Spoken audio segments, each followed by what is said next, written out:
October 14th, 1947, Captain Charles Yeager shattered the sound barrier, propelled man into the future, and the search began for a new breed of men. Men who were fearless. You've heard about our project. Sounds dangerous. It's very dangerous. Count me in. I got a rocket in my pocket and a roll in my wall. Ambitious. Who's the best pilot you ever saw? Oh, baby, don't put me. You're looking at it, baby. Patriotic beyond question. I just thank God I live in a country where the best and the finest in a man can be brought out. My pleasure to introduce to you America's Mercury astronauts!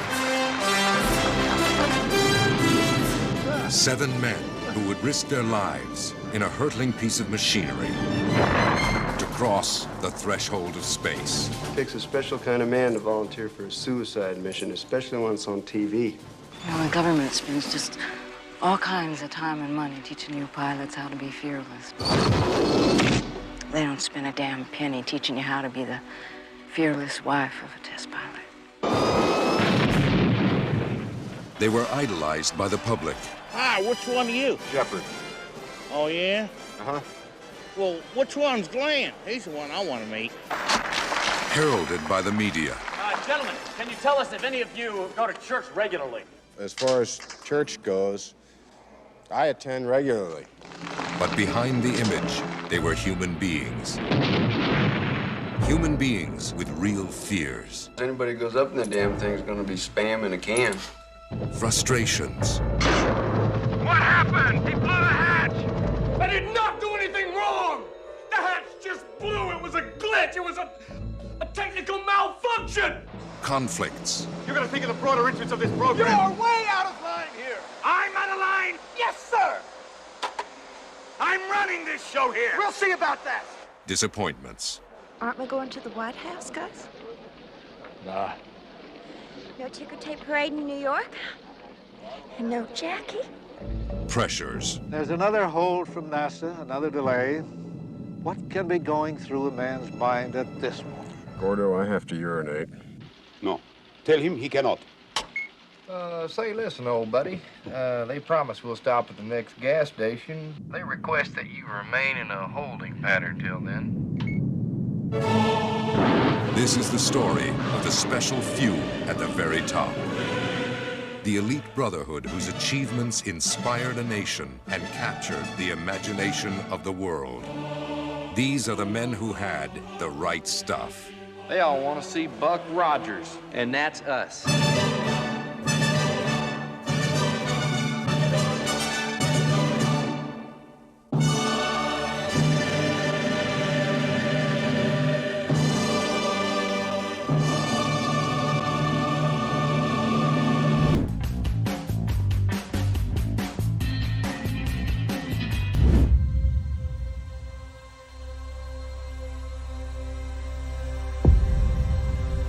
I guarantee you that at some point, everything's gonna go south on you. Ready?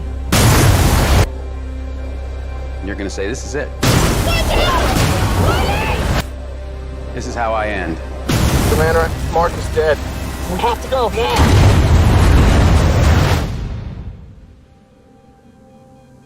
Now you can either accept that, or you can get to work. This will come as quite a shock to my crewmates, and to NASA, and to the entire world. But I'm still alive. Surprise. Here's the rub. It's gonna be 4 years for another mission to reach me. And I'm gonna have designed to last 31 days. So I gotta make water and grow food on a planet where nothing grows. But if I can't figure out a way to make contact with NASA, then none of this matters anyway. We've got an incoming message. Mein Gott. Mark Watney's still alive. In your face, Neil Armstrong.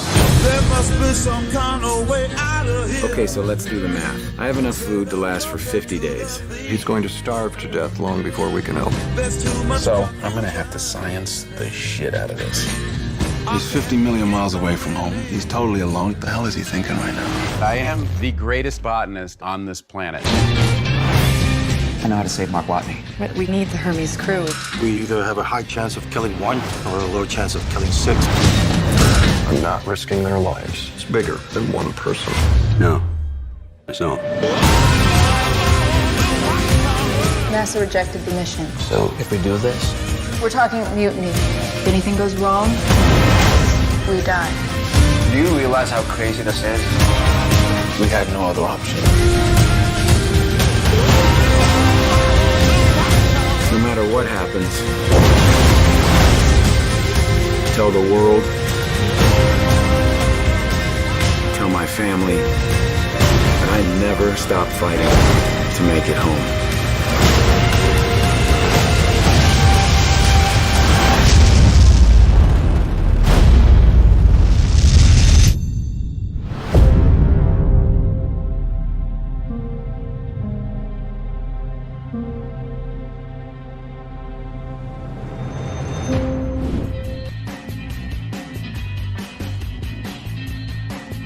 Welcome to voice print identification. When you see the red light go on, would you please state in the following order your destination, your nationality, and your full name? Moon, American, Floyd, Haywood R. Thank you. You are cleared through voice print identification. Thank you. Quite frankly, we have had some very reliable intelligence reports that quite a serious epidemic has broken out into Clavis. I know there have been some conflicting views held by some of you regarding the need for complete security. Something apparently of an unknown origin. However, I accept the need for absolute secrecy in this. This is in fact what has happened. I'm really not at liberty to discuss this. We thought it might be the upper part of some buried structure, so we excavated out on all sides, but unfortunately we didn't find anything else. It hasn't been covered up by natural erosion or other forces. It seems to have been deliberately buried. 4-million-year-old black monolith has remained completely inert, except for a single, very powerful radio emission. 3 weeks ago, the American spacecraft Discovery 1 left on its half-billion-mile voyage to Jupiter. The sixth member of the Discovery crew was the HAL 9000 computer. Everything is going extremely well. One gets the sense that he is capable of emotional responses. Well, hell, I'm dead. If I can find anything wrong with it. No 9000 computer has ever made a mistake or distorted information. Look, Dave, I can't put my finger on it, but I sense something strange about it. Just a moment. Just a moment. Do you know what happened? I'm sorry, Dave. I don't have enough information. Made radio contact with him yet? The radio is still dead. Hello, Hal, do you read me? Hello, Hal, do you read me? You read me, Hal? Do you read me, Hal? This mission is too important for me to allow you to jeopardize it. I don't know what you're talking about, Hal. This conversation can serve no purpose anymore.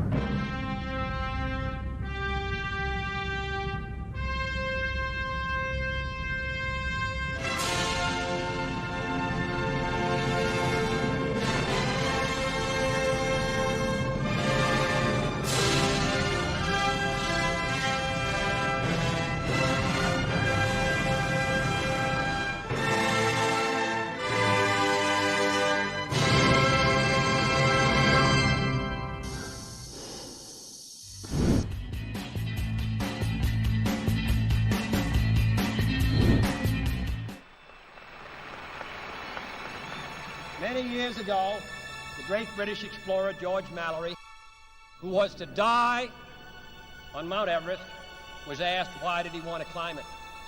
He said because it is there. Well, space is there, and we're going to climb it. And the moon and the planets are there, and new hopes for knowledge and peace are there. And therefore, as we set sail, we ask God's blessing on the most hazardous and dangerous and greatest adventure on which man has ever embarked.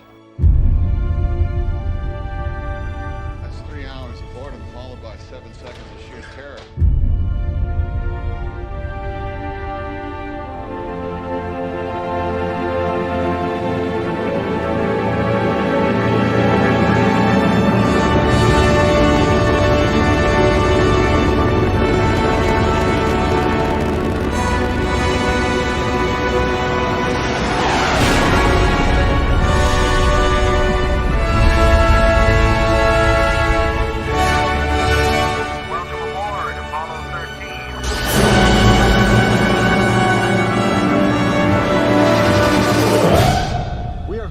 something into space. Ship's bleeding to death. We're not gonna have power left to get home.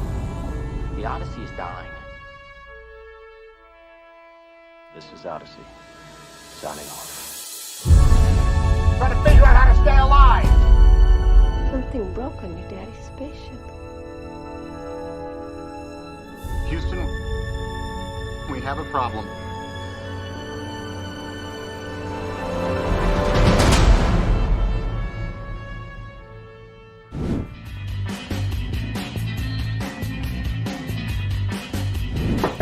A little late, Coop. And we had a flag.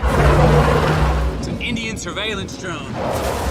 Solar cells power an entire farm. What'd you do, Murph? She didn't do nothing. Murphy's Law. You're a well-educated man, Coop, and a trained pilot. And an engineer. The world doesn't need any more engineers. We didn't run out of planes and television sets. We ran out of food. Dad, why did you name me after something that's bad? Oh, we didn't. Murphy's Law. Murphy's Law doesn't mean that something bad will happen. It means that whatever can happen will happen.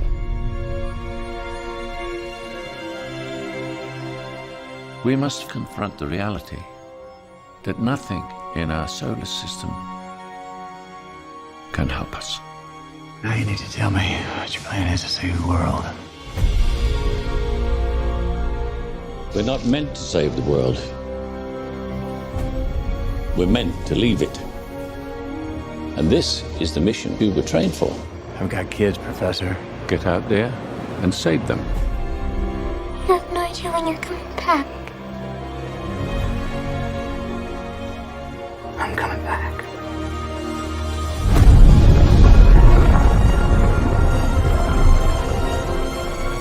We must reach far beyond our own lifespans.